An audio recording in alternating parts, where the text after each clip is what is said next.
আচ্ছা, আজকে হচ্ছে আমাদের ফাইব্রয়েডটা কেস হিসেবে একটু ডিসকাস করব। এটা আমাদের কেস হিসেবেও লাগবে এবং রিটেনও লাগবে। ফাইব্রয়েড ডিটেলস লাগে, একদম ডিটেলস। ফাইব্রয়েডের কোনো জিনিস আপনি বাদ দিতে পারবেন না, কারণ এটা one of the most common disease, যেটা আমরা গাইনির মধ্যে ডে টু ডে প্র্যাকটিসে যেটা পাই। One of the most common disease of heavy menstrual bleeding, menstrual abnormality, এবং এটার ইম্প্যাক্ট আছে, অনেকগুলো ঝামেলা তারা করে। তো এই জন্য ফাইব্রয়েড আমরা একদমই আলাদা করে একটু ডিটেলস পড়বো। এই জন্যই আমি এই ক্লাসটা শুধু ফাইব্রয়েডেই রেখেছি, বাকিগুলো আমরা আগের দিন শেষ করেছি। এখন ফাইব্রয়েডের যদি একটু কেস হিসেবে বলি, যে কেস হিসেবে আমরা কি কি ভাবে পেতে পারি। হেভি ব্লিডিং নিয়ে আসছে, অ্যাবনর্মাল ইউটেরাইন ব্লিডিং, এই ধরনের কেস আমরা পেতে পারি। একটা হচ্ছে মাস ইফেক্ট, তার লোয়ার অ্যাবডোমিনাল হেভিনেস আসছে এবং তার সাথে তার সিমটম থাকতে পারে যে ইনফার্টিলিটি, এরকম কেস আমরা পেতে পারি।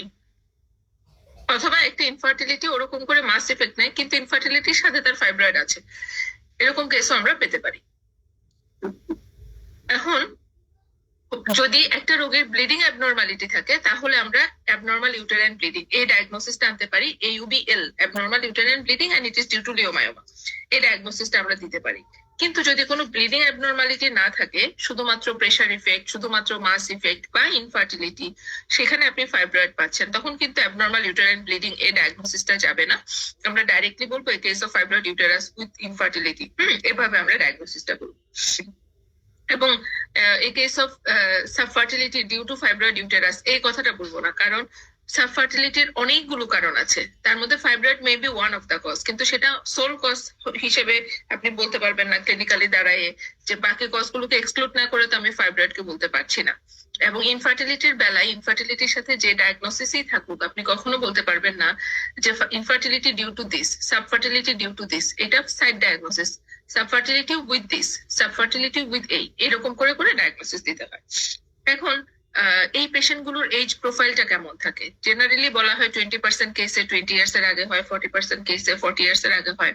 কিন্তু মেইন এজ ডিস্ট্রিবিউশন যদি বলি, very much reproductive age group, একেবারেই রিপ্রোডাক্টিভ এজ গ্রুপে আমরা এই ডিজিজটা পেয়ে থাকি। এবং কারণ হচ্ছে হরমোনাল অ্যাক্টিভিটি, রিপ্রোডাক্টিভ এজ গ্রুপে হরমোনাল অ্যাক্টিভিটি থাকে, ইস্ট্রোজেন প্রজেস্টেশনাল অ্যাক্টিভিটি, এবং এই কারণে আমরা এই অ্যাবনর্মালিটিটা পেতে পারি। যদি পেশেন্ট প্রোফাইল দেখেন, সেখানে তার লেস প্যারিটি থাকতে পারে, তার নালি প্যারিটি থাকতে পারে, যে কোনো একটা কিছু থাকতে পারে।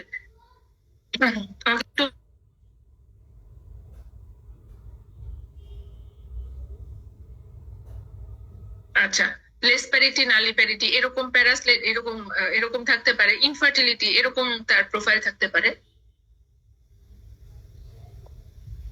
এখন ওর কমপ্লেন কি থাকবে? ওর কমপ্লেন থাকবে হচ্ছে মেনস্ট্রুয়াল ব্লাড লসটা বেশি যাচ্ছে, both in amount and duration, যেটাকে আমরা বলি হচ্ছে হেভি মেনস্ট্রুয়াল ব্লিডিং। আমরা এই কথাটা বলি, হেভি মেনস্ট্রুয়াল ব্লিডিং। তাহলে increase blood flow during menstruation both in amount and duration, এভাবে তার যাচ্ছে। এবং ওর সাথে তার পেন থাকতে পারে, যদি পেন থাকে অ্যাবডোমিনাল পেন ডিউরিং মেনস্ট্রুয়েশন। এছাড়া কি থাকতে পারে? ইনফার্টিলিটি বা subfertility for 4 years, 3 years, 2 years, যেটাই থাকে। আর যা যা কমপ্লেন সেগুলোকে আপনি দিলেন। আপনি যখন এক্সপ্লেন করবেন ওর ব্লিডিংটা কিরকম বেশি, সেটা আপনাকে বলতে হবে যে in previous 2 years back her menstruation was normal in pattern which was cyclical, persist for 2 to 3 days, flow was average, for which she has to take 2 to 3 pads per day to control her bleeding, and it did not hamper her daily activities. But for the last 2 years she experiences increased flow during menstruation, which is both in amount and duration, for which she has to take 5 to 6 pads per day to control her bleeding. Sometimes it becomes so severe that her pad is totally soaked within 1 hour of wearing. She has to double up her pad to control her blood. Even she has to change her pad at night time. She also experienced passage of large clot along with abdominal pain during her menstruation, and the pain is spasmodic in nature. Her bleeding is so severe that she has to take rest during her bleeding episode, যে সে তার daily activity করতে পারছে না। মানে আপনাকে একটু explain করে দিতে হবে যে ব্লিডিংটা কি কি হ্যাম্পার তার করছে, কি কি। কেন আমি বলে দিলাম, রোগী বলেছে হেভি ব্লিডিং, আমিও বলেছি হেভি ব্লিডিং, এভাবে হবে না। তারপরে তার যদি পেইন থাকে সেটা স্পাজমোডিক যদি থাকে আপনি বলে দেন experiences pain along with bleeding and it was increasing in nature and it is spasmodic in type। তার সাথে যদি ক্রনিক পেইন থাকে যে pen stars 1 to 2 days prior menstruation যদি থাকে সেটাও দেন, মানে ও পেইন যা বলছে সেটাকে আপনি জাস্ট এক্সপ্রেস করে দিচ্ছেন। ইনফার্টিলিটি যদি থাকে আলাদা করে ইনফার্টিলিটির হিস্ট্রি দিতে হবে।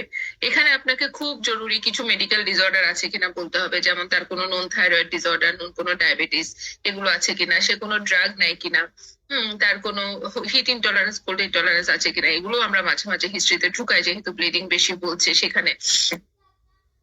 এরপরে হচ্ছে তার কোনো পজিটিভ ফ্যামিলি হিস্ট্রি, তার মা বা বোনের আছে কিনা, এটা ফ্যামিলিতে রান করে তাহলে ফ্যামিলি হিস্ট্রি আছে কিনা। তারপরে রিগার্ডিং ড্রাগ হিস্ট্রি, সে কি কি ড্রাগ নিয়েছে, তার ব্লিডিং বন্ধ করার জন্য বা ব্লিডিং কমানোর জন্য যদি সে সেভারেল নন হরমোনাল ড্রাগ নিয়ে থাকে and it was not responding or she bleeding was slightly reduced when she take non hormonal drug, এরকম যদি হয় সেটা আপনি বলে দিতে পারেন। এইগুলো আপনার পেশেন্টের হিস্ট্রি নিয়ে যেটা আপনার সুন্দর করে অলংকার করে যা যা বলার সেটা আপনি বললেন। এরপরে জেনারেল এক্সামিনেশন। জেনারেল এক্সামিনেশনে এনিমি অবশ্যই দেখতে হবে, করেসপন্ড করছে কিনা বুঝতে হবে, পেশেন্ট এনিমিক থাকতে পারে, তার হাইট ওয়েটের একটা ইনফরমেশন দিতে হবে কারণ এখানে ওবেসিটির সাথে ফাইব্রয়েডের একটা রিলেশন আছে। ভাইটালস আপনি দেখবেন ম্যানেজমেন্ট পারপাজে, থাইরয়েড গ্ল্যান্ড আপনি দেখবেন এক্সেসিভ ফ্লো যেহেতু হচ্ছে, বাকি সব আপনি রুটিন গাইনোকোলজিক্যাল এক্সামিনেশন হিসেবে তার করবেন। অ্যাবডোমিনালি যখন আসবেন তখন আপনি পাচ্ছেন হচ্ছে মিডলাইন মাস measuring about এত into এত centimetre from the symphysis pubis and it is about 24 week size। হ্যাঁ, অথবা আমরা ডাইরেক্ট বলে দিই midline mass about 24 week size which is smooth surfaced, regular outline, firm consistency, non tender, movable from side to side, not from above downwards। এই ফাইন্ডিংসটা আমরা দিলাম। তারপরে হচ্ছে dull over the mass on percussion, এই এতটুকু। মাঝে মাঝে ম্যাডামরা পিউবিক সিম্পাসিস থেকে মেজারমেন্ট কত সেটাও শুনতে চান, এই জন্য আমরা পিউবিক সিম্পাসিস থেকে মেজারমেন্টটাও নিয়ে রাখবো, চাইলে যখন উনি জানতে চাইবেন আমি যাতে বলে দিতে পারি, আদারওয়াইজ আমরা উইকসে রাখবো।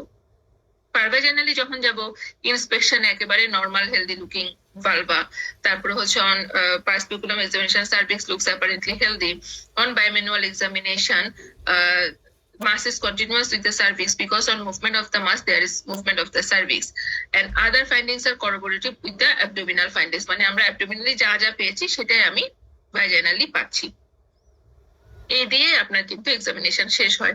জেনারেলি ক্লিন কাট ফাইব্রয়েড আমরা পাররেক্টাল এক্সামিনেশন করার দিকে যাই না। তাহলে এভাবে আমার এক্সামিনেশন শেষ হবে। ফাইনালি আমি ডায়াগনোসিস বলছি যে এটা যদি ব্লিডিং অ্যাবনরমালিটি থাকে so my diagnosis is AUBL, আর যদি মাস ইফেক্ট থাকে fibroid uterus, whatever it is. এখন আমরা যে বললাম যে চিফ কমপ্লেনে তার ব্লিডিং অ্যাবনরমালিটি আর পেইন, এছাড়া আর কি কি প্রবলেম নিয়ে তারা আসে, একটা হচ্ছে প্রেশার ইফেক্ট, তার সাথে প্রেশার ইফেক্টের সিমটম হিসেবে তার ইউরিনারি কমপ্লেন থাকতে পারে, যেমন হচ্ছে অ্যাকিউট রিটেনশন অফ ইউরিন হতে পারে, ইনক্রিজ ইউরিনারি ফ্লো হতে পারে, ইনক্রিজ ইউরিনারি ট্র্যাক্ট ইনফেকশন হতে পারে, তার হচ্ছে একটা অন্যরকম ব্লিডিং হতে পারে, যেমন হচ্ছে তার মেট্রোরেজিয়া প্যাটার্নের ব্লিডিং হতে পারে, যে রেগুলার ব্লিডিং যদি ফাইব্রয়েড আলসারেটেড হয়ে যায়, ইনফেক্টেড হয়ে যায়, পলিপ যদি হয়ে যায়, পলিপটা যদি ইনফেক্টেড হয় সেখানেও একটা ব্লিডিং অ্যাবনরমালিটি থাকতে পারে, abnormal একটা ডিসচার্জ তার থাকতে পারে। তার মানে there may be so many varied presentation of fibroid। আমরা যেটা বলছি সেটা হচ্ছে একটা টিপিক্যাল প্রেজেন্টেশন অফ ফাইব্রয়েড। এখন নেক্সট কথা হয় ওর প্রোফাইলের সাথে ওর কোনো রিস্ক ফ্যাক্টর ছিল কিনা ফর ফাইব্রয়েড। তাহলে ফাইব্রয়েডের রিস্ক ফ্যাক্টর কারা? ফাইব্রয়েডের রিস্ক ফ্যাক্টরে যদি আমরা বলি যে age itself is a risk factor, এই এইজটাতে রিপ্রোডাক্টিভ এজ গ্রুপের এইজটাতে ফাইব্রয়েড হতে পারে, what ever the parity, or fibroid হওয়ার টেন্ডেন্সি আছে ডিউ টু হরমোনাল এক্সপোজার। তাহলে আর কি হতে পারে? তার যদি ওবেসিটি থাকে, তার যদি early age of menarche, late age of menopause হয়, তার মানে অনেকদিন ধরে তারা হরমোনের এক্সপোজারে আছে, সেখানে তার হতে পারে। তার যদি পিসিও থাকে সেখানে হতে পারে। তার যদি পজিটিভ ফ্যামিলি হিস্ট্রি থাকে সেখানে তার হতে পারে। লেস প্যারিটি, নালি প্যারিটি এগুলোতে তাদের হতে পারে। তার মানে ডায়াবেটিস যদি থাকে সেখানে তার হতে পারে। তাহলে আপনার রোগীর কি কি আছে? আপনার রোগীর এইজ তো অবশ্যই সাসেপ্টিভ, হ্যাঁ সে এইজে পড়েছে। তারপরে হচ্ছে তার যদি আর কোনো এডিশনাল ফ্যাক্টর থাকে সেগুলোকে আপনি গুছাই নিয়ে নিলেন। প্রশ্ন হয় এগুলো কি করে ফাইব্রয়েড করে? ওবেসিটি, পিসিও, এইসব ক্ষেত্রে কি হয়, শরীরে প্রচুর পরিমাণে ফ্যাটি টিস্যু থাকে। তো ফ্যাটি টিস্যু গুলা কি হচ্ছে, পেরিফেরাল ফ্যাটি টিস্যু থেকে রিলিজ হয় হচ্ছে অ্যান্ড্রোজেন। এই অ্যান্ড্রোজেনটা পেরিফেরাল কনভার্সন হয়ে হয় ইস্ট্রোজেন, এবং ইস্ট্রোজেন হচ্ছে সে হচ্ছে প্রলিফারেটিভ টু দ্য ইউটেরাস। সেখানে যে কোনো একটা মায়োসাইটের প্রলিফারেশন সে করে ফেলতে পারে এবং তার রেজাল্টেই ফাইব্রয়েড পেতে পারি। তাহলে এভাবে oestrogenic environment helps in the development of fibroid. যেটা পিসিও ওবেসিটি সবাই, ডায়াবেটিক যারা, সেখানে ডায়াবেটিসেও কিন্তু জেনারেলি অ্যানোভুলেশন হতে পারে। ডায়াবেটিক রোগীগুলোর অ্যানোভুলেশন হয়। অ্যানোভুলেশন মানেই হচ্ছে শরীরে ইস্ট্রোজেন বেশি, বিকজ কর্পাস লুটিয়াম থেকে আসে প্রোজেস্টেরন। কর্পাস লুটিয়াম হবে আফটার ওভুলেশন। তো যেহেতু ইস্ট্রোজেনিক এনভায়রনমেন্ট ওভার প্রোটেকশন, এটা দিয়ে ফাইব্রয়েড হয়ে যেতে পারে। পজিটিভ ফ্যামিলি হিস্ট্রি আমরা পাই। পজিটিভ ফ্যামিলি হিস্ট্রিতে জেনারেলি কিছু দেখা যায়, যেটা প্যাটার্ন অফ ইনহেরিটেন্স আসলে ওয়ান কাইন্ড অফ অটোজোমাল ডমিনেন্টের মতো, কিন্তু এটাকে আমরা বলি না, কারণ অনেকগুলো ফ্যাক্টর এখানে রিলেটেড। মেইনলি আমরা পাই হচ্ছে এখানে ক্রোমোজোম 6, ক্রোমোজোম 12, ক্রোমোজোম 10, এগুলোর কিছু abnormality in the form of translocation হতে পারে, রিঅ্যারেঞ্জমেন্ট হতে পারে, এরকম কিছু ক্রোমোজোমাল অ্যাবনর্মালিটি তাদের দেখা যায়। এবং এই ক্রোমোজোমাল অ্যাবনর্মালিটি ফাইব্রয়েডকে গ্রো করতে হেল্প করে। এটা হচ্ছে জেনেটিক সাসেপ্টিবিলিটি অফ ফাইব্রয়েড, ঠিক আছে, জেনেটিক বেসিস। এবং এটা হচ্ছে 40% কেসে রোল প্লে করে for the development of fibroid. তাহলে ক্রোমোজোম 10, ক্রোমোজোম 12, এবং এর মধ্যে প্রচন্ড ডমিনেটিং হচ্ছে ক্রোমোজোম 12, সেটা তাহলে রিঅ্যারেঞ্জমেন্ট করতে পারে, ট্রান্সলোকেশন করতে পারে, এই ধরনের অ্যাবনর্মালিটি দিয়ে তারা কন্ট্রিবিউট করতে পারে। আচ্ছা, তাহলে আমরা এই কন্ডিশনগুলো কি করে ফাইব্রয়েড করে এটাও আপনাকে জানতে হবে। এরপরে হচ্ছে একটা ফাইব্রয়েড যখন আমরা পেলাম, আমরা পেয়েছি, আমার রোগীর কিছু রিস্ক ফ্যাক্টর ছিল, সেগুলো কিভাবে রিস্ক ফ্যাক্টর সেটাও আমরা জানলাম। এরপরে চলে আসে যে ফাইব্রয়েডের সাথে কি কি ডিজিজ অ্যাসোসিয়েটেড থাকতে পারে, আমি আর কি কি ডিজিজ আছে কিনা খুঁজতে যাব। 4টা ডিজিজ মেইনলি থাকে। একটা হচ্ছে ফলিকুলার সিস্ট অফ ওভারি। কেন? অ্যানোভুলেশন থাকে, অ্যানোভুলেশনে ফলিকুলার সিস্ট ফর্মেশন হয়ে যেতে পারে, যেগুলো আর ওভুলেট হচ্ছে না, এরকম ফলিকুলার সিস্ট অফ ওভারি থাকতে পারে। এন্ডোমেট্রিয়াল হাইপারপ্লেসিয়া থাকতে পারে, এন্ডোমেট্রিয়াল কার্সিনোমা থাকতে পারে, এন্ডোমেট্রিওসিস থাকতে পারে। বলো।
আচ্ছা, এখন হচ্ছে তাহলে what are the disease that can be associated. একটা হচ্ছে তার endometriosis, endometrial hyperplasia, endometrial carcinoma, আর একটা হচ্ছে follicular cyst of the functional cyst of the ovary. এখন ওর প্রেজেন্টেশন আমরা বলেছি যে তার হেভি মেনস্ট্রুয়াল ব্লিডিং হয়। তাহলে এই যে হেভি মেনস্ট্রুয়াল ব্লিডিংটা হচ্ছে, এই ব্লিডিংটা তার কেন হচ্ছে? প্রথম কথা হচ্ছে সব ফাইব্রয়েডে কিন্তু সিমটম দেয় না, সব ফাইব্রয়েড সিমটম দেবে এরকম না। অ্যাসিমটোমেটিক ফাইব্রয়েড আমরা পেতে পারি। তাহলে এই যে রোগীটা ব্লিডিং নিয়ে প্রেজেন্ট করেছে, এটা হচ্ছে 30% কেসে একটা মেনোরেজিয়া নিয়ে প্রেজেন্ট করতে পারে বা হেভি মেনস্ট্রুয়াল ব্লিডিং নিয়ে প্রেজেন্ট করতে পারে। এখন এই ব্লিডিংটা কেন হয়? ব্লিডিংটা হয় ফাইব্রয়েডের সাথে সাথে ইউটেরাস তার সাইজ বাড়ায়, তখন এন্ডোমেট্রিয়াল ক্যাভিটির সাইজও বাড়ে, তাহলে increase bleeding surface area. Endometrial cavity থেকেই তো ব্লিডিংটা হচ্ছে, এন্ডোমেট্রিয়াল সারফেস থেকেই তো ব্লিডিংটা হচ্ছে, তাহলে increase endometrial bleeding surface area. এটা হচ্ছে প্রথম কাজ। দ্বিতীয় হচ্ছে যখন ফাইব্রয়েড হয় তখন ইউটেরাইন কন্ট্রাক্টিলিটিটা অল্টার্ড হয়ে যায়। তখন এক কথাতে যদি বলি অল্টার্ড ইউটেরাইন কন্ট্রাকশন মে প্লে ফার্দার রোল, কারণ রিদমিক ইউটেরাইন কন্ট্রাকশন ব্লিডিংটাকে কন্ট্রোল করে, কিন্তু কন্ট্রাকশন যদি অ্যাবনর্মালি আসে তখন সেখানে হেভি ফ্লো চলে আসতে পারে। 2। তৃতীয় হচ্ছে দেয়ার মে বি অ্যাসোসিয়েটেড কনজেশন, হ্যাঁ, ডিউ টু টিউমারাস কন্ডিশন। টিউমারাস কন্ডিশনে ওভারঅল ইউটেরাসে ভাস্কুলারিটি বাড়তে পারে, কনজেশন থাকলে সেখানে ব্লিডিং বেশি হবে। 3। 4 হচ্ছে usually there is associated endometrial hyperplasia, endometrial থিকনেসটা বাড়ে, সেখান থেকে তার ব্লিডিং বেশি বেশি হচ্ছে। 4। এছাড়া কি হচ্ছে, সেখানে তার increase synthesis of vasodilators then the vasoconstrictor. Vasoconstrictor যে ভেসোডাইলেটর সিনথেসিসটা বেড়ে গেছে এন্ডোমেট্রিয়াল ক্যাভিটিতে, সেটাও রোল প্লে করে ফর ইনক্রিজ ব্লিডিং। তাহলে এই কাজগুলোর কারণে রোগীটার ব্লিডিং বেশি হয়। এটা কিন্তু একদম পেইড একটা প্রশ্ন। তারপরে হচ্ছে ওর কিছু অ্যাবনর্মাল ব্লিডিং হতে পারে, রেগুলার ব্লিডিং। সেটা কেন হয়? সেটা আলসারেশন যদি হয়, ইনফেকশন যদি হয়ে যায়, পলিপয়েড যদি হয়, এবং সেটা যদি আলসারেশন থাকে, এই সব ক্ষেত্রে হতে পারে। এছাড়া যদি কোনো এন্ডোমেট্রিয়াল প্যাথোলজি অলরেডি থাকে, এন্ডোমেট্রিয়াল হাইপারপ্লেসিয়া বা এন্ডোমেট্রিয়াল কার্সিনোমা, এইসব ক্ষেত্রে কিন্তু তার একটি ইরেগুলার ব্লিডিং আসতে পারে। নেক্সট হচ্ছে এই রোগীটার ব্যথা হয়। কেন ব্যথা? যদি সে কমপ্লেন করে যে 1 to 2 days প্রায়র মেনস্ট্রুয়েশন ব্যথা, এই কথাটা যদি বলে, তাহলে এই ব্যথাটা হচ্ছে ডিউ টু কনজেশন। আমরা বলেছি যে ব্লিডিং, তার সার্কুলেশন বাড়ে, যেটাকে আমরা কনজেশন বলি। সেই পেলভিক কনজেশনের সিমটম হিসেবে তার ব্যথা হতে পারে, এবং পেরিমেনস্ট্রুয়েশনেই কিন্তু ব্লিডিংটা বাড়ে, ভাস্কুলার সাপ্লাইটা বাড়ে, ইনফ্লামেটরি মেডিয়েটরস গুলো আসে, এবং তার রেসপন্সে ব্যথা বলে। তাহলে এইটা হতে পারে যে তার ব্যথা হচ্ছে। আরেকটা হচ্ছে যে তার তার হচ্ছে এটা কনজেস্টিভ পেন। আরেকটা কমপ্লেন বলে সেটা হচ্ছে স্পাজমোটিক পেন। সেটা কেন? Due if it is submucous variety fibroid. Submucous variety মানে কিন্তু পেলভিক, সে ক্যাভিটিটাকে ডিস্টর্ট করে, এন্ডোমেট্রিয়ামটাকে ঠেলা মারে, ক্যাভিটিকে ডিস্টর্ট করে, এবং তখন ক্যাভিটির একটা আসে, ফিলিংস আসে যে তার ক্যাভিটিতে কিছু আছে। এবং যখনই ইউটেরাইন ক্যাভিটি মনে করবে তার ক্যাভিটিতে কিছু আছে, সে চাইবে হচ্ছে মশরা মশরা জিনিসটাকে বের করতে, কন্ট্রাকশন করে করে, এবং এটাই পেশেন্ট কমপ্লেন করে পেইন। তাহলে in case of submucous fibroid, when it disturbs the endometrial cavity, patient may feel spasmodic type of pain. এছাড়া যদি লার্জ ব্লাড ক্লট হয়, সেখানেও সে স্পাজমোটিক পেইন ফিল করতে পারে। তাহলে এগুলো হচ্ছে পেইনের কারণ। এখন কিছু কিছু রোগীর এখানে ইনফার্টিলিটি হয়। আমরা ইনফার্টিলিটি যে সব ক্ষেত্রে হবে নট লাইক দ্যাট, সব ফাইব্রয়েড ইনফার্টিলিটি নিয়ে প্রেজেন্ট করে না, কিন্তু একটা গ্রুপ অফ ফাইব্রয়েড ইনফার্টিলিটি নিয়ে আসতে পারে, এবং সেটা একটা specific group of fibroid. Generally এরা হচ্ছে আপনার সাবমিউকাস ভ্যারাইটি যদি হয়, যেটা এন্ডোমেট্রিয়াল ক্যাভিটিকে ডিস্টর্ট করেছে, বা জাস্ট বিলো এন্ডোমেট্রিয়াম যদি ফাইব্রয়েড থাকে, যেটা এন্ডোমেট্রিয়ামের রিসেপ্টিভিটিটাকে নষ্ট করেছে, এইসব ক্ষেত্রে। তাহলে কি করে তারা ইনফার্টিলিটি করে? অনেকগুলো ফ্যাক্টর এখানে রোল প্লে করে। তো ইউটেরাইন ফ্যাক্টর যদি বলি, সেখানে হচ্ছে submucous fibroid, when it disturbs the endometrial cavity, it hampers sperm ascent and also it hampers embryo implantation. দুইটা কাজ করে। তারপরে হচ্ছে if it's cornual fibroid, it causes cornual block and hampers transport of sperm and embryo. তারপরে হচ্ছে endometrium becomes non-responsive. In some special variety fibroid, endometrium non-responsive হতে পারে। Intrauterine environment may be altered that hampers effective implantation. এই সব মিলিয়ে uterine factor implantation hamper করে, transport hamper করে, ultimately তার প্রেগন্যান্সি হতে দেয় না। আচ্ছা, গেল। তারপরে কি হচ্ছে, ইউটেরাইন টিউবাল ফ্যাক্টর থাকে। টিউবাল ফ্যাক্টরে হচ্ছে টিউব ব্লক থাকতে পারে ডিউ টু কর্নুয়াল ফাইব্রয়েড, তার অ্যাসোসিয়েটেড সালফিনজাইটিস থাকতে পারে, টিউব ওভারিয়ান রিলেশনশিপ নষ্ট হয়ে যেতে পারে। যখন ইউটেরাসটা অনেক বড় হয়ে যায়, টিউবটা কিং হয়ে আপওয়ার্ডস চলে গেল, তখন টিউব ওভারিয়ান রিলেশনশিপটা অল্টার হয়ে ওভাম পিক আপ হচ্ছে না, এটা দিয়ে হতে পারে। ওভারিয়ান ফ্যাক্টর ওর হচ্ছে functional ovarian cyst there is anovulation, অ্যানোভুলেশনের কারণে তার হতে পারে। পেরিটোনিয়াল ফ্যাক্টরে there may be associated endometriosis, এটার জন্য তার হতে পারে। তাহলে এই সব কারণে তার ফাইব্রয়েডের কারণে ইনফার্টিলিটি গ্রো করতে পারে। ঠিক আছে, 1 মিনিট।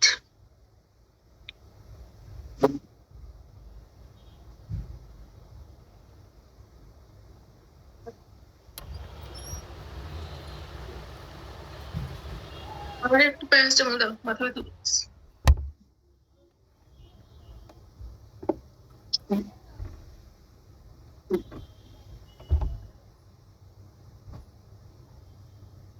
আচ্ছা, এখন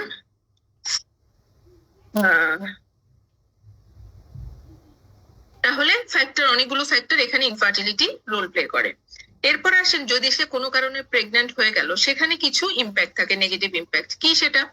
ফাইব্রয়েডের কারণে তার অ্যাবর্শন হয়ে যেতে পারে, তার প্রম প্রিটার্ম লেবার হয়ে যেতে পারে, তার ম্যাল প্রেজেন্টেশন হতে পারে, তার অ্যাবনর্মাল লেবার প্রোগ্রেশন তার হতে পারে, তার অ্যাবনর্মাল অ্যাডহেশন অফ প্লাসেন্টা তার হতে পারে, তারপরে হচ্ছে হ্যাঁ হ্যালো হ্যাঁ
আচ্ছা, তাহলে আমাদের প্রেগন্যান্সিতে এন্টিনেটাল পিরিয়ড অনেকগুলো ঝামেলা করে, যেমন অ্যাবর্শন, যেমন প্রিটার্ম লেবার, যেমন অ্যাবনর্মাল প্লাসেন্টেশন, এটা তার হতে পারে।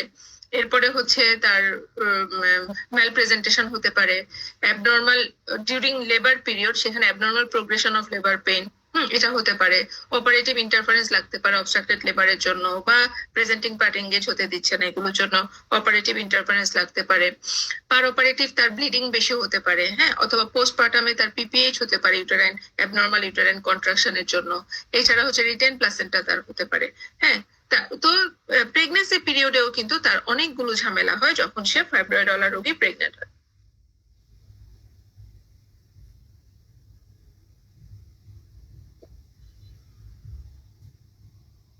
এখন তাহলে ফাইব্রয়েডের আমরা কি করব?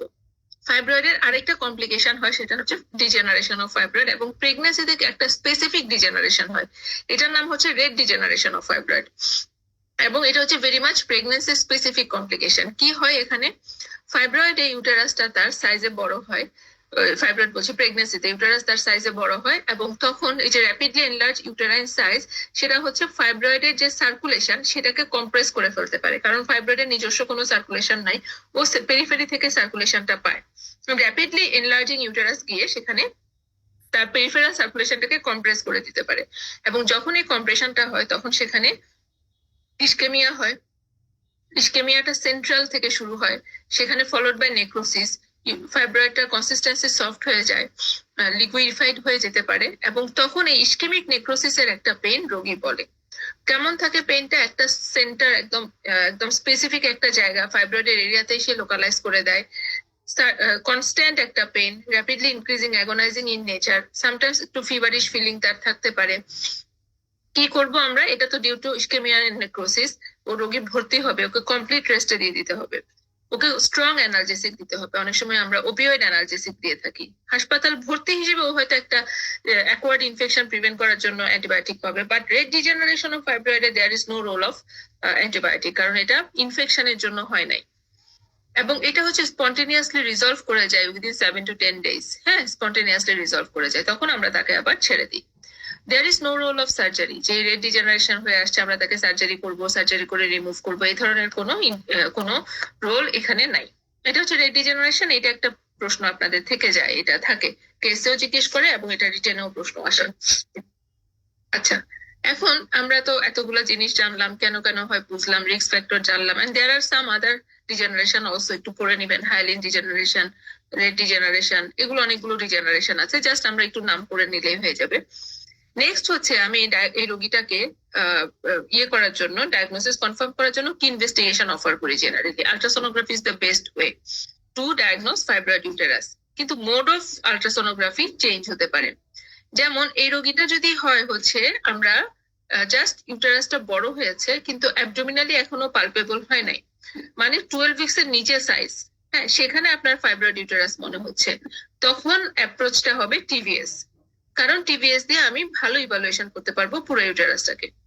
কিন্তু যদি এটা অ্যাবডোমিনালি পালপেবল হয় তখন কি করি? অ্যাবডোমিনালি পালপেবল হলে তখন তাকে আমরা বলি হচ্ছে যে you should go for trans abdominal ultrasonography. এখন এই ট্রান্স অ্যাবডোমিনাল আলট্রাসোনোগ্রাফিতে আমরা তাকে কি বলবো? হোয়াট এভার ইট ইজ, আমি যখন আলট্রাসোনোগ্রাফি করতে যাচ্ছি আমরা আগে আমাদের ডায়াগনোসিসটাকে কনফার্ম করি। কি পাই আমরা? well circumscribed lesion, it may be isoechoic, it may be hypoechoic, it may be hyperechoic depending upon the content of the fibroid, কিন্তু এটা যে কোনোটাই হতে পারে। কমনলি হাইপোইকোইক হয়, ওয়েল সার্কামস্ক্রাইবড লিশন আমরা পাই। তাহলে এটা দিয়ে আমি প্রথমে আমার ডায়াগনোসিস কনফার্ম করলাম যে হ্যাঁ রোগীটার ফাইব্রয়েড ইউটেরাস আছে। তারপরে কি কথা আসবে? ফাইব্রয়েড ইউটেরাস আমরা পেলাম, পাওয়ার পরে যদি সে হচ্ছে ফার্দার ইভালুয়েশন করতে হবে, সেটা কি কি? আমরা ফাইব্রয়েড পাওয়ার পর আমরা প্রথম দেখি নাম্বার অফ ফাইব্রয়েড কয়টা আছে, কোথায় কোথায়, সাইজ অফ ফাইব্রয়েড কত বড় বড় আছে, তারপরে হচ্ছে লোকেশন অফ ফাইব্রয়েড কোথায় আছে, তারপরে হচ্ছে relation with the endometrial lining, endometrial lining এর সাথে কিরকম রিলেশনে তারা আছে, এন্ডোমেট্রিয়াল ক্যাভিটির সাথে কিরকম রিলেশনে তারা আছে। তার মানে একটা ডিটেলস ইভালুয়েশন অফ ফাইব্রয়েড আমরা চাই, কোন ওয়ালে আছে, কোথায় আছে, কয়টা আছে, সাইজ কেমন, এন্ডোমেট্রিয়াল ক্যাভিটিকে কি ডিস্টর্ট করলো, এন্ডোমেট্রিয়াল লাইনিং এর সাথে রিলেশনটা কেমন, হ্যাঁ এইসব কিছু জানলাম। তার সাথে এন্ডোমেট্রিয়াল লাইনিংটা কেমন সেটাও দেখা হয়, কারণ এন্ডোমেট্রিয়াল হাইপারপ্লেসিয়া থাকলে থিকনেস বেড়ে যেতে পারে। এবং ওভারির দিকে তাকাতে হয়, ফাংশনাল সিস্ট অফ ওভারি আছে কিনা দেখার জন্য। সব আমি দেখে আমরা আমাদের আসলে টাইপ অফ ফাইব্রয়েড গুলাকে কোরিলেট করতে চাই। তাহলে what are the types of fibroid, ফাইব্রয়েডের টাইপ কি কি আছে?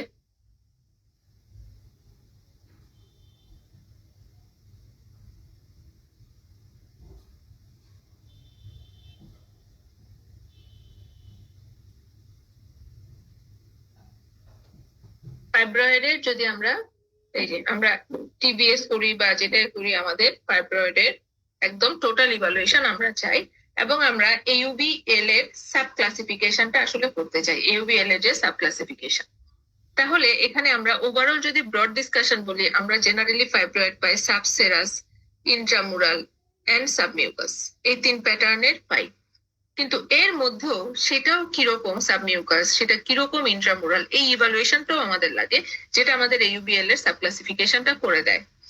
আমরা এটা হচ্ছে সাবমিউকাস ইন্ট্রাক্যাভিটারি লিশন, হ্যাঁ ইন্ট্রাক্যাভিটারি, হ্যাঁ। তারপরে হচ্ছে more than 50% intracavitary, more than 50% intracavitary, less than 50% intracavitary. Submucous fibroid touching endometrium, purely submucous fibroid. তারপর হচ্ছে more than 50% submucous, less than 50% submucous, subserous pedunculated. এটাকে আমরা যদি নাম্বারিং করি 0, 1, 2, 3, 4, 5, 6, 7, আর একটা অ্যাডিশনাল টাইপ আছে যেটাকে আমরা বলি হচ্ছে এটা cervical fibroid, broad ligament fibroid, যে কোনোটাই হতে পারে, ঠিক আছে। তাহলে এই যে আমাদের ফাইব্রয়েডের টাইপ এখানে 0 to 8 পর্যন্ত আছে, এবং আমরা আল্ট্রাসোনোতে এই পুরো ইভালুয়েশনটা চাই যে এটা হচ্ছে সাবমিউকাস পেডাঙ্কুলেটেড, তারপরে মোর than 50%, less than 50%, only touch endometrium, কোনো এন্ডোমেট্রিয়ামের রিলেশন নাই, তারপরে বাইরের দিকে চলে গেছে, জাস্ট সাবমিউকাসের রিফ্লেকশন সাবসেরাস, এই জিনিসটা আমরা পাচ্ছি। কেন এটা খুব জরুরি?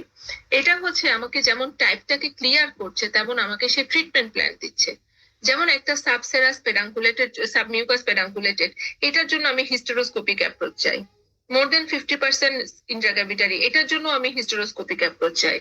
লেস দেন 50% ইন্ট্রাক্যাভিটারি, এটাকেও আমি হিস্টেরোস্কোপি দিয়ে রিমুভ করার চেষ্টা করতে চাই। হ্যাঁ, এইটার বেলায় হিস্টেরোস্কোপিক চেষ্টা করা হয়, 3 এর বেলায়ও, কিন্তু বাকি এই জিনিসগুলো এগুলো আমি হয়তো ল্যাপারোস্কোপি বা ল্যাপারোটমি দিয়ে রিমুভ করব। সেই জন্য আমার কোন টাইপের ফাইব্রয়েড আমি পাচ্ছি এটাও কিন্তু আমাকে প্ল্যানিং এ নিতে হয়। ঠিক আছে, এই জন্য এটা খুব জরুরি এবং এটা ইউবিএল এর সাব ক্লাসিফিকেশন। আলট্রাসোনোগ্রাফিতে আমরা এই জিনিসটা দেখতে চাই। তাহলে আলট্রাসোনোগ্রাফি আমাদেরকে এটা বলে দেয় ট্রান্সভাজানাল অ্যাপ্রোচ বা trans abdominal approach depending upon the size of the uterus. এরপরে আমরা কি করতে পারি, আমরা তাকে স্যালাইন ইনফিউশন সোনোগ্রাফি দিতে পারি। স্যালাইন ইনফিউশন সোনোগ্রাফি আমাকে আরো ভালো করে ক্যাভিটিকে ইভালুয়েট করে এটা কি পলিপয়েড হয়ে গেছে না ক্যাভিটিতে সাবমিউকাস ভ্যারাইটি হয়ে বসে আছে সেটা আমরা বুঝতে পারবো। এছাড়া হিস্টেরোসালফিনোগ্রাফি আমাকে ফিলিং ডিফেক্ট দিতে পারে। এছাড়া হিস্টেরোস্কোপি আমাকে ডিরেক্ট ইভালুয়েশন দিতে পারে। দেয়ার আর সো মেনি ওয়ে। যখন আমার কোনো ডায়াগনস্টিক ডাইলেমা থাকবে তখন আমরা এমআরআই এ যাই। এমআরআই আসলে আমরা করি হচ্ছে যখন অ্যাডেনোমায়োসিসের সাথে আমার ডায়াগনস্টিক ডাইলেমা, কারণ কিছু ফোকাল অ্যাডেনোমায়োসিস থাকে যেগুলো দেখতে ফাইব্রয়েডের মতো মনে হয়। এইসব ক্ষেত্রে আমাদেরকে কিন্তু অ্যাপ্রোচে যেতে হয় এবং ওই অ্যাপ্রোচে আমাদের এমআরআই করতে হয় যদি আমরা ওই অ্যাডেনোমায়োসিসকে কনজারভেটিভ অ্যাপ্রোচ দিব চিন্তা করি। কারণ ফাইব্রয়েডের কনজারভেটিভ অ্যাপ্রোচ আর অ্যাডেনোমায়োসিসের কনজারভেটিভ অ্যাপ্রোচ মিলবে না, একদম টোটাল প্ল্যানিংই আলাদা, প্রিপারেশনই আলাদা। তো সেই জন্য আমি ডায়াগনস্টিক ডাইলেমায় ভুগছি, ওই জায়গায় দাঁড়াই আমাকে এমআরআই করতে হয়। আদারওয়াইজ ফাইব্রয়েডের জন্য আমরা এমআরআই করতে খুব একটা যাই না। বাকি সব তার বেসলাইন ইনভেস্টিগেশন, আদার টেস্ট এগুলো আমরা করে নিব। তো এটা হচ্ছে আমার আল্ট্রাসোনোগ্রাফি দিয়ে আমরা ডায়াগনোসিস কনফার্ম করতে পারি। Next, go for treatment. এখন ট্রিটমেন্ট কি হবে এটা কিন্তু আপনাকে ভেরি মাচ ইন্ডিভিজুয়ালাইজ করে নিতে হবে। এটা আমাকে পুরা কনসেপশন ক্লিয়ার করে তারপরে ইন্ডিভিজুয়ালাইজড অ্যাপ্রোচে আমি ঠিক করবো যে ওকে আমি কি ট্রিটমেন্ট দিব। ট্রিটমেন্টের বেলায় আপনাকে একটা জিনিস মাথায় রাখতে হবে যে রোগীটার প্রোফাইল কি, রোগীটার উইশ কি, রোগীটার প্যারিটির কি অবস্থা। বাচ্চা যতই থাকুক ও আরো বাচ্চা চায়, ও একটা ইউটেরাস প্রিজার্ভিং অপশন চাই, এরকম যখন সে বলবে আমি বলতে পারি না যে I will go for hysterectomy. তাহলে what are the ways of treating a fibroid uterus? Ways কি কি আছে? একটা হচ্ছে তাকে আমরা এক্সপেক্টেড ম্যানেজমেন্ট দিতে পারি। এক্সপেক্টেড ম্যানেজমেন্ট, ঠিক আছে, তাকে আমরা এক্সপেক্টেড ম্যানেজমেন্ট দিতে পারি। একটা হচ্ছে তাকে আমরা মেডিকেল ম্যানেজমেন্ট দিতে পারি। একটা হচ্ছে তাকে আমরা কনজারভেটিভ সার্জারি দিতে পারি।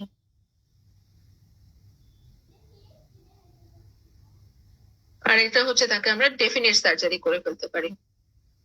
ঠিক আছে, এই কনজারভেটিভ সার্জারির মধ্যেও একটা অ্যাপ্রোচ আছে যেটা হচ্ছে মিনিমাল ইনভেসিভ, আর একটা হচ্ছে ইনভেসিভ। ঠিক আছে, এখন কাকে কি দিব ইট ইজ ইন্ডিভিজুয়ালাইজড, আমরা সবাইকে সব দিচ্ছি না। এক্সপেক্টেড ম্যানেজমেন্ট এটা কাকে দিচ্ছি? ইউটেরাসটা লেস দেন 12 উইক সাইজ, ইউটেরাসটা হচ্ছে less than 12 weeks, no symptom, ওর কোনো সিমটম নাই, কিচ্ছু নাই, এটা হচ্ছে অ্যাক্সিডেন্টাল ডায়াগনোসিস। ও এমনিতে একটা আল্ট্রাসাউন্ড করতে গেছিল অন্য কোনো কারণে, সেখানে তাকে বলেছে there is a fibroid uterus, কিন্তু ইউটেরাসটা ছোট, তার কোনো সিমটম নাই, কোনো সমস্যা নাই। এই রোগীটাকে আমরা ওয়েট এন্ড সি করবো। 6 মান্থস টু 1 ইয়ার এর মধ্যে আমরা আবার তাকে আল্ট্রাসোনোগ্রাফি করব। আমরা দেখতে চাই হচ্ছে তার ইউটেরাসের ফাইব্রয়েডটা বড় হচ্ছে কিনা, বা যদি কোনো সিমটম চলে আসে তাহলে সে আগে আসবে, আগে থেকে তাকে ট্রিটমেন্ট করা শুরু করবো। এটা হচ্ছে expected management. Medical management, medical ম্যানেজমেন্টটা কিরকম? মেডিকেল ম্যানেজমেন্টের অপশন হচ্ছে দুইটা, একটা হচ্ছে সিমটোমেটিক ট্রিটমেন্ট আর একটা হচ্ছে ডেফিনিট ম্যানেজমেন্ট। এখনো পর্যন্ত খুব লিমিটেড ডেফিনিট ম্যানেজমেন্ট আছে যেটাতে আমি একদম ফাইব্রয়েডকে ছোট করে ফেলতে পারবো, ট্রিটমেন্ট করে ফেলতে পারবো, এরকম ডেফিনিট ম্যানেজমেন্ট আমরা খুব বেশি অপশন নাই। আর সিমটোমেটিক ম্যানেজমেন্টের জন্য আমাদের অপশন আছে। সিমটোমেটিক ম্যানেজমেন্টে আমাদের হাতে আছে নন হরমোনাল এন্ড হরমোনাল, দুইটা অপশন আছে। নন হরমোনালে আমরা কি দিচ্ছি? Tranexamic acid to reduce bleeding, prostaglandin synthetase inhibitor, যেহেতু আমরা বলেছি যে ওর কজ অফ ব্লিডিং এ একটা কজ হচ্ছে তার ক্যাভিটিতে হচ্ছে ভেসোডাইলেটর ইফেক্ট বাড়ে, তো প্রোস্টাগ্ল্যান্ডিন সিনথেটেজ ইনহিবিটর দিলে সেটা কমে যায় এবং সেটা সিমটোমেটিক একটা কারেকশন দিতে পারে। এবং দেখা গেছে এদের কন্ট্রিবিউশন হচ্ছে অ্যারাউন্ড 60 to 70% ক্ষেত্রে তারা রিকভারি, মানে তারা সিমটমকে সাপ্রেস করে ফেলতে পারে, আর কিছু লাগে না, নন হরমোনাল দিয়ে চলতে পারে যদি ফাইব্রয়েড ছোট থাকে আর কোনো অসুবিধা না থাকে।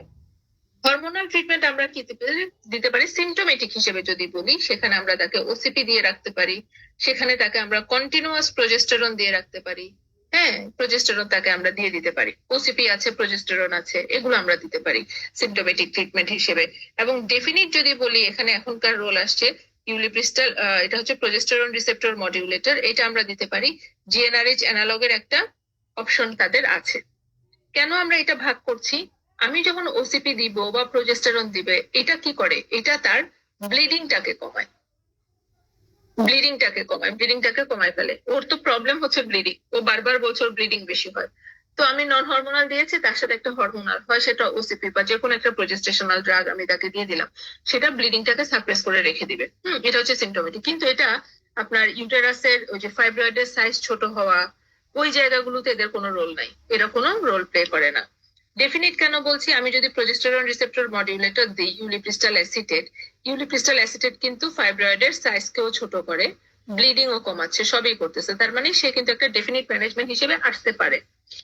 জিএনআরএইচ অ্যানালগ এটাও কিন্তু ব্লিডিং কেও কমাচ্ছে, ফাইব্রয়েডের সাইজও কমাচ্ছে, এই জন্য একটা ডেফিনিট ম্যানেজমেন্ট হিসেবে আসতে পারে। তবে সবচেয়ে ভালো হচ্ছে ইউলিপ্রিস্টাল অ্যাসিটেট।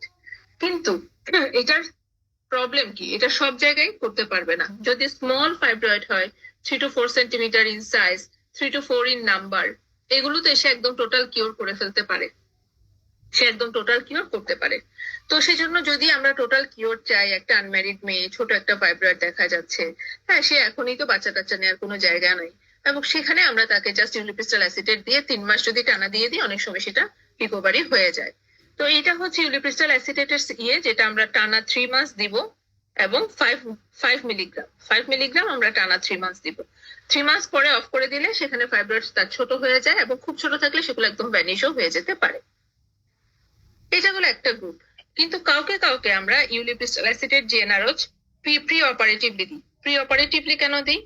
অনেক বড় ফাইব্রয়েডের সাইজটাকে ছোট করতে চাই আমি, তার যাতে পার অপারেটিভ সময় কম লাগে, ব্লিডিং কম হয়, ব্লাড কম লাগে, হ্যাসেল কম হয়, ইনজুরি কম হয়, সব মিলাই আমি চাচ্ছি। তখন এই যে প্রোজেস্টেরন রিসেপ্টর মডিউলেটর বা জিএনআরএইচ যে কোনোটাই আমরা দিতে পারবো, যেটা হচ্ছে ফাইব্রয়েডের সাইজকে ছোট করবে, অপারেশনটাকে ফ্যাসিলিটেট করবে, হেল্প করবে। হ্যাঁ, যেমন আমি ল্যাপারোটমি করতে হতো, সেটাকে ল্যাপারোস্কোপিতে নিচ্ছি। ল্যাপারোস্কোপিকে আমরা হয়তো হিস্টেরোস্কোপিতেও নিয়ে নিতে পারি যদি সাইজ ছোট করে ফেলতে পারি। তো এই জন্য progesterone receptor modulator GnRH pre operatively কাউকে কাউকে আমরা ইউজ করছি টু রিডিউস দ্য সাইজ। এমনিতে আমরা ইউজ করছি যে তার সাইজটা ছোট করে ট্রিটমেন্ট হিসেবে গেল ইয়াং আনম্যারিড মেয়েগুলোর জন্য, বা পেরিমেনোপোজাল যারা, যেখানে ছোট ছোট ফাইব্রয়েড আছে তাদের জন্য। এবং এই মেডিকেল ম্যানেজমেন্টটা হলো অবজেক্টিভ কি, মেডিকেল ম্যানেজমেন্ট আমরা কাদেরকে দিই, এইম বা objective, what is the objective of medical management. In young unmarried patient treatment হিসেবে আসছে। তারপরে হচ্ছে প্রি অপারেটিভ কেসে টু রিডিউস ফার্দার ব্লিডিং, হ্যাঁ এটার জন্য আমরা তাকে দিয়ে রাখি ওষুধ, ফার্দার ব্লিডিং করলে আবার তো তার এনিমিয়া হবে। টু কারেক্ট এনিমিয়া, সেখানে সে একটা সিম্পটোমেটিক ট্রিটমেন্ট পায়, এনিমিয়া যাতে ফার্দার না হয়। Preoperatively to reduce the size of the fibroid, সেটার জন্য তাকে আমরা দিয়ে রাখি। তাহলে আমি মেডিকেল ম্যানেজমেন্ট কেন দিব? আগে আমাকে ঠিক করতে হবে যে আমি ধরেন আমি কোন একটা রোগী পেলাম, সে ফাইব্রয়েড, তাকে আগে কি ট্রিটমেন্ট দিব সেটা আপনাকে ঠিক করতে হবে। আমার এম কি, আমি তাকে কি ট্রিটমেন্ট দিব, কি চাই। আমি তাকে সার্জারিতে নিব না, মেডিকেল ম্যানেজমেন্ট দিয়ে আমি কয়দিন দেখতে চাই। এবার মেডিকেল ম্যানেজমেন্টটা কেন দিবেন? সিমটোমেটিক ইমপ্রুভমেন্টের জন্য, নাকি হচ্ছে সাইজও ছোট করতে চান, সবকিছু মিলাই। তাহলে আগে এই ডিসিশনটা আপনাকে নিতে হবে যখন আপনি মেডিকেল ম্যানেজমেন্ট প্ল্যান করেছেন, যে হোয়াট ইজ ইউর অবজেক্টিভ। অবজেক্টিভটা দেখে তারপরে আপনি তার ড্রাগ লিস্ট ঠিক করবেন। কারণ আমার অবজেক্টিভ হচ্ছে, একটা হচ্ছে ট্রিটমেন্ট হিসেবে আসবে, একটা হচ্ছে মেনোরেজিয়া কারেকশনের জন্য দিব, একটা হচ্ছে সাইজ ছোট করার জন্য দিব, প্রি অপারেটিভলি দিব, এনিমিয়া কারেকশনের জন্য দিব, এরকম অনেকগুলো কারণ আছে। আচ্ছা, তখন আমি বুঝে শুনে এবার আমি কি দিতে চাই। আমি প্রথমে হচ্ছে সিমটোমেটিক একটু কারেকশন চাই, নন হরমোনাল দিব। আমি না তার সাথে একটা হরমোন দিয়ে দিচ্ছি, ওসিপি বা প্রোজেস্টেরন দিব। আমি প্রি অপারেটিভলি সাইজ ছোট করতে চাই, লিউপ্রিস্টাল অ্যাসিডেট বা জিএনআরএইচ অ্যানালগ দিব। সেটা তখন আমাকে বুঝে ঠিক করতে হয়। বুঝা গেছে মেডিকেল ম্যানেজমেন্টটা?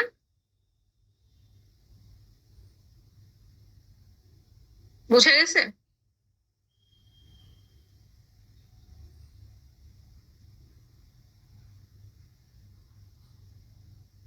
বুঝা গেছে কি? যে কোনো একজন একটু বলেন, আছেন তো মানুষজন নাকি? আচ্ছা, আচ্ছা।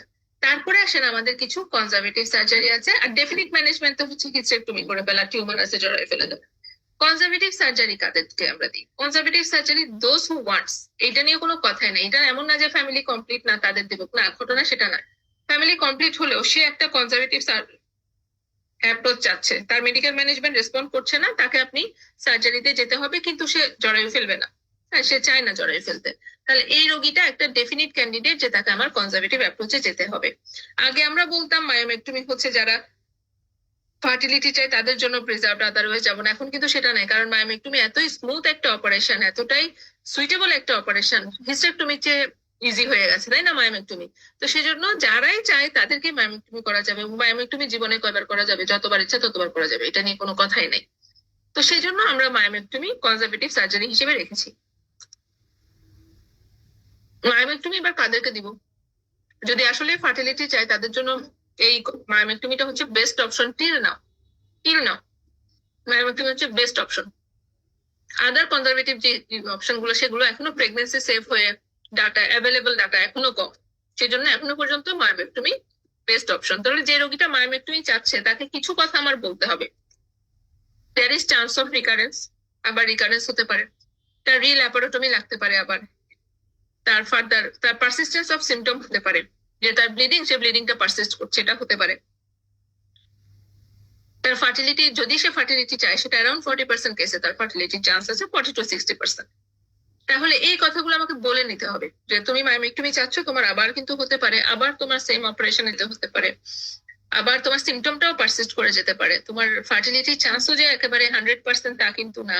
তো এই কথাগুলো বলে নিয়ে আমরা মায়োমেক্টমি করতে যাব। এবং তার সাথে যদি ফার্টিলিটি চাই, অবশ্যই হাজবেন্ডের স্ট্যাটাস দেখতে হবে, সিমেন অ্যানালাইসিস করতে হবে। সিমেন অ্যানালাইসিস প্যারামিটারটা দেখে হাজবেন্ডের কোনো ট্রিটমেন্ট লাগবে কিনা সেটাও প্ল্যান করে সেগুলো ঠিক করে নিয়ে যেতে হয়। কারণ মায়োমেক্টমির পরে ফার্স্ট 6 মাস হচ্ছে 6 মাস to 1 year, এটা হচ্ছে ভাইটাল পিরিয়ড, যে সে চান্স অফ ফার্টিলিটি তার অনেক বাড়ে। হ্যাঁ, যদি এটা আদার কজেস অফ সাবফার্টিলিটিকে কারেক্ট করা, এবং তার সাথে আমি মায়োমেক্টমি প্ল্যান করছি। মায়োমেক্টমির আগে প্রি অপারেটিভ এনিমিয়া কারেকশন করে তুলে রাখতে হয় 10-এর উপরে, নাইলে ব্লিডিং বেশি হবে। প্রি অপারেটিভলি আপনি জ্বরে ফাইব্রয়েডের সাইজ ছোট করতে হলে ওষুধ দেবেন, সেটা আপনার ব্যাপার।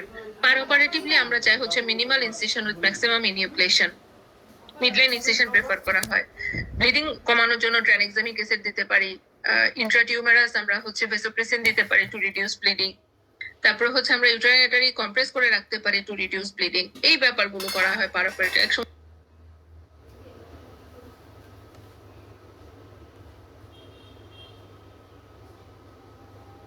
অপশনগুলো সেগুলো এখনো প্রেগনেন্সি সেফ হয়ে ডাটা অ্যাভেলেবল ডাটা এখনো কম, সেজন্য এখনো পর্যন্ত মায়োমেক্টমি বেস্ট অপশন। তাহলে যে রোগীটা মায়োমেক্টমি চাচ্ছে তাকে কিছু কথা আমার বলতে হবে।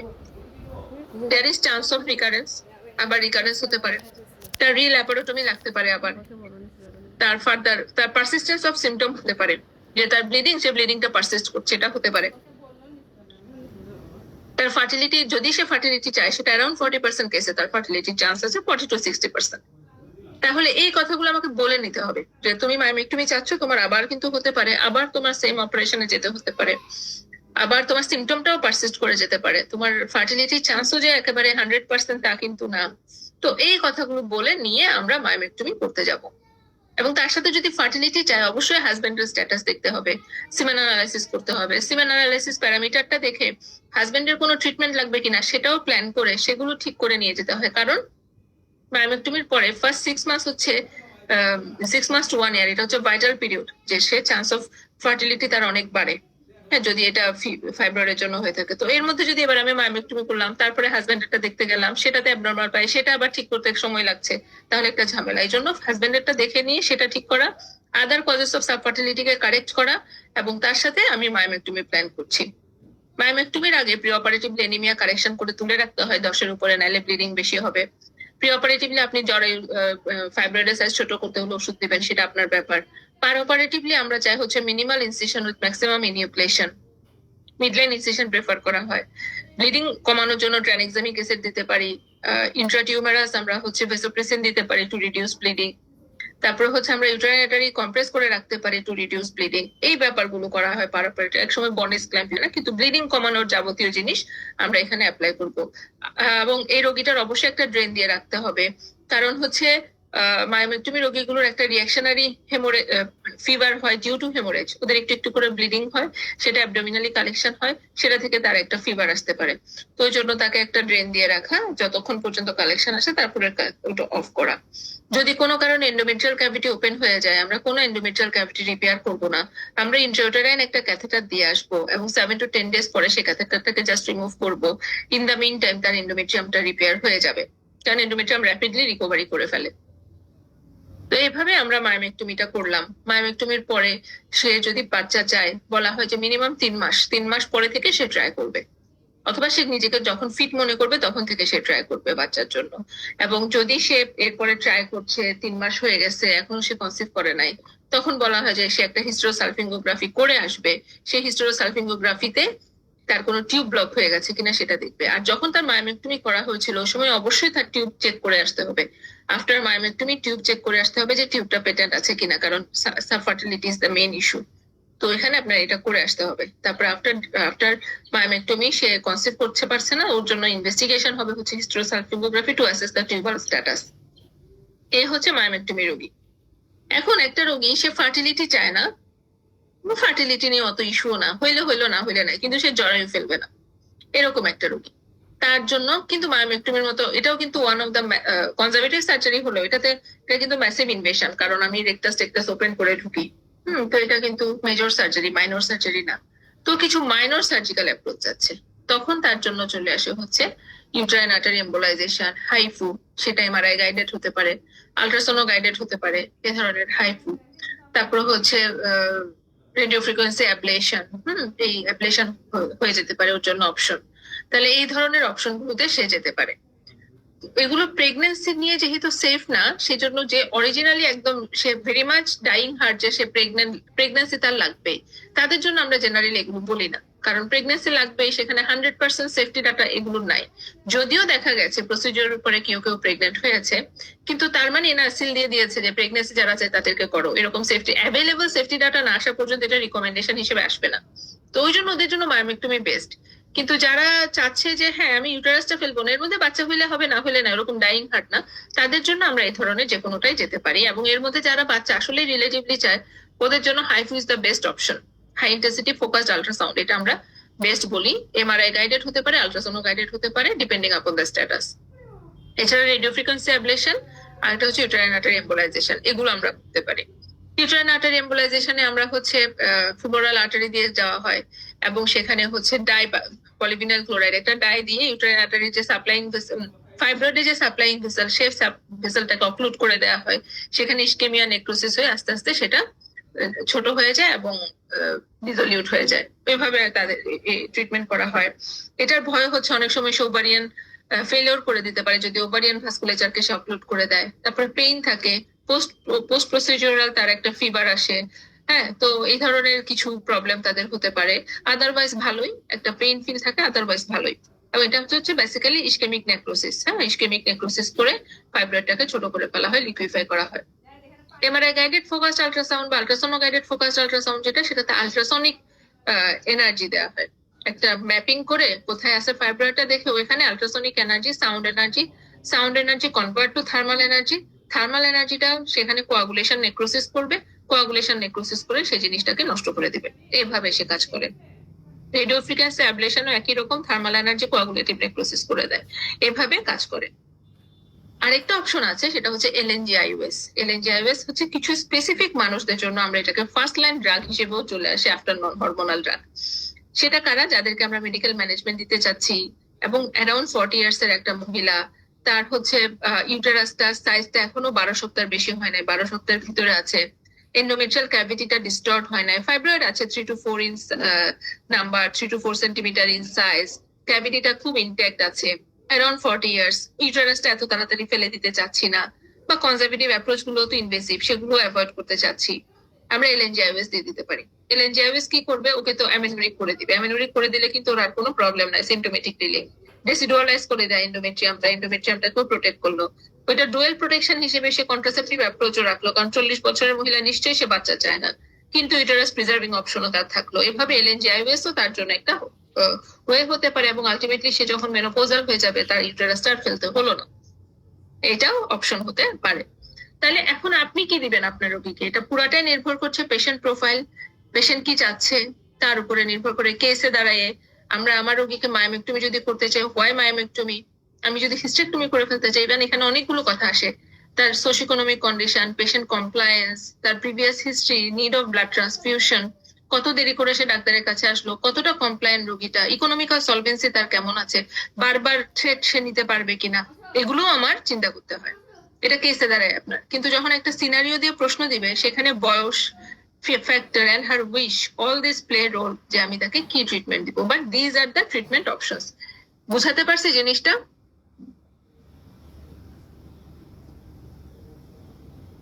বুঝাইতে পারছি?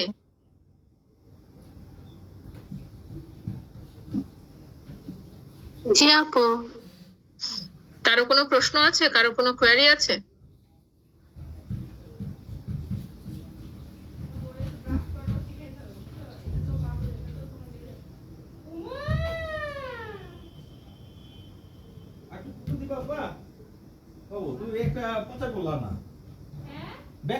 বুঝা গেছে? ট্রিটমেন্ট ক্লিয়ার তো? আপনাকে যে কোনো ফরম্যাটে যদি ট্রিটমেন্ট দেয়, আপনি কি কি জিনিস চিন্তা করে করবেন এটা খেয়াল করতে হবে, এবং সেভাবে আপনি ট্রিটমেন্ট প্ল্যানটা তার জন্য করবেন। এই হচ্ছে ওভারঅল কথাবার্তা। যদি কারো কোনো প্রশ্ন না থাকে, আমার কিন্তু ক্লাস অলমোস্ট শেষ।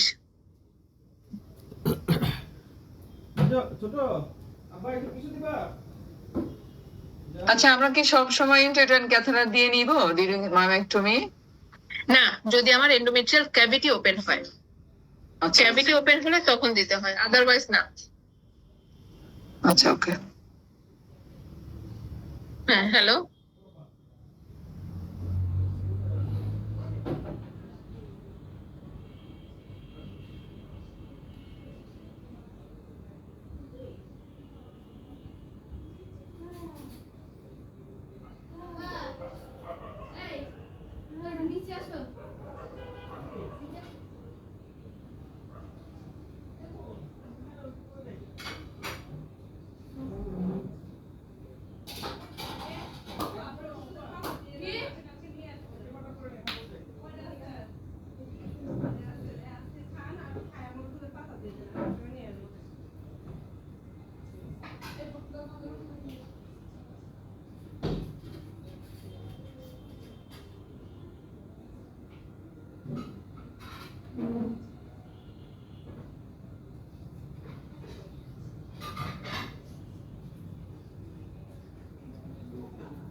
আচ্ছা, ক্যাথেটারের সাথে হরমোন দিব কিনা এটা এটা ডিপেন্ড করে। হ্যাঁ, আমরা হচ্ছে জেনারেলি হরমোন দিয়ে দিই, কারণ হচ্ছে আমরা যদিও এন্ডোমেট্রিয়াম রিকভারি করে, কিন্তু তারপরেও একটা র্যাপিড রিকভারি চাই টু প্রিভেন্ট অ্যাডহেশন। সেখানে আমরা হরমোনাল সাপোর্ট দিয়ে দিতে পারি, যে ইস্ট্রোজেনিক একটা সাপোর্ট তাকে দিয়ে দিলে rapid growth of the endometrium হয়ে যাবে। হ্যাঁ, দিতে পারি, যে আফটার ডেলিভারি কিন্তু অপারেশন। কিন্তু জিনিস যেটা মাথায় রাখতে হবে সেটা হচ্ছে একটা পোস্ট অপারেটিভ রোগী, তো আপনি ইস্ট্রোজেন দিবেন একেবারে সাথে সাথে না, একটা একটু সময় নিয়ে 1-2 দিন পরে হয়তো আমরা ইস্ট্রোজেনটা শুরু করে দিব, এবং সেই ইস্ট্রোজেনটা সে মুভ করবে, সে তার মুভমেন্ট যাতে ভালো মতো আসে, এবং সেখানে ইস্ট্রোজেনিক কম্পাউন্ড দিয়ে তাকে হচ্ছে র্যাপিড রিকভারির জন্য হেল্প করবে। In the meantime 7 to 10 days পরে সেটা আমরা অমিট করে ফেলবো। ঠিক আছে? এবং এই রোগীর জন্য আলাদা একটা স্পেশাল অ্যাডভাইসও থাকে, সেটা হচ্ছে রোগীটার ব্লিডিং যদি হয়, যে আফটার ইয়েতে তার মানে সে মাসিক হয়েছে, হ্যাঁ তার মাসিক হয়েছে, এটা যাতে সে জানায়, কারণ মাসিক না হলে এখানে আমাদের টেনশন শুরু হয়ে যায় আর কি। ঠিক আছে? না, ইনজেকশন ফর্ম না, ওরাল ওরাল ওরাল, কোনো ইনজেকশন লাগে না। ওরাল ইস্ট্রোজেন অথবা ডাইরেক্ট একটা হাই ডোজ ওসিপি এরকম একটা দিলেই চলে।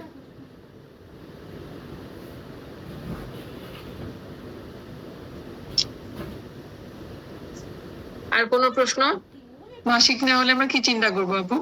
অ্যাডেশন, সাইনিকিয়া।